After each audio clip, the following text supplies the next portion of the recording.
પ્રાણ પ્રતિષ્ઠા અંતર્ગત સમર્થન કરતા રાજકોટ જિલ્લા કોંગ્રેસ પ્રમુખ લલિત વસોયાએ બેનરો લગાવ્યા છે, જે અંગે તેમણે પ્રતિક્રિયા આપી હતી, જેમાં રામલલ્લા અયોધ્યામાં બિરાજમાન થવાના હોય હું હિન્દુ તરીકે ગર્વ અનુભવું છું। જો કે રામ મંદિરનો મુદ્દો રાજકીય મુદ્દો નથી। ભાજપ કોમ વચ્ચે વૈમનસ્ય ફેલાવી 2024ની ચૂંટણી જીતવા માટેનો મુદ્દો ઉછાળી રહી છે।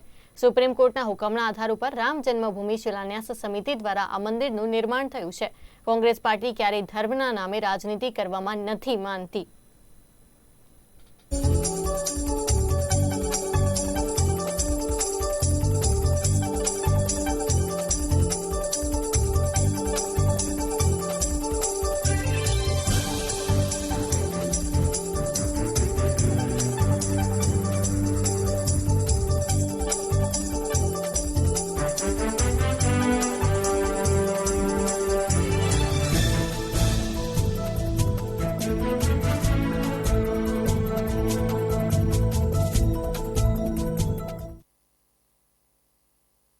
ભારતીય જનતા પાર્ટી આ મુદ્દાને રાજકીય મુદ્દો બનાવવા માટેનો પ્રયત્ન કરી રહી છે, પણ આ દેશના હિન્દુઓ સજાગ છે।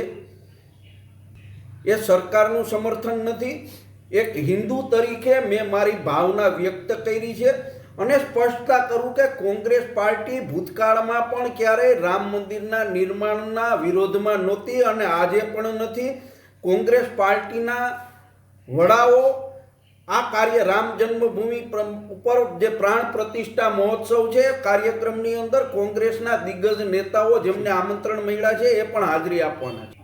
આ મુદ્દે બહુ સ્પષ્ટ સાથે કહું કે ભૂતકાળની અંદર પણ ક્યારેય કોંગ્રેસ પાર્ટીએ ધર્મના નામે મતો માંગ્યા નથી અને આ મુદ્દા ઉપર મારી વાત તો ઠીક છે, પરંતુ કોંગ્રેસ પાર્ટી એની જે વિચારધારા છે વિચારધારાના આધાર ઉપર ક્યારેય ધર્મના નામે આ દેશની અંદર રાજનીતિ કરવામાં માનતી નથી।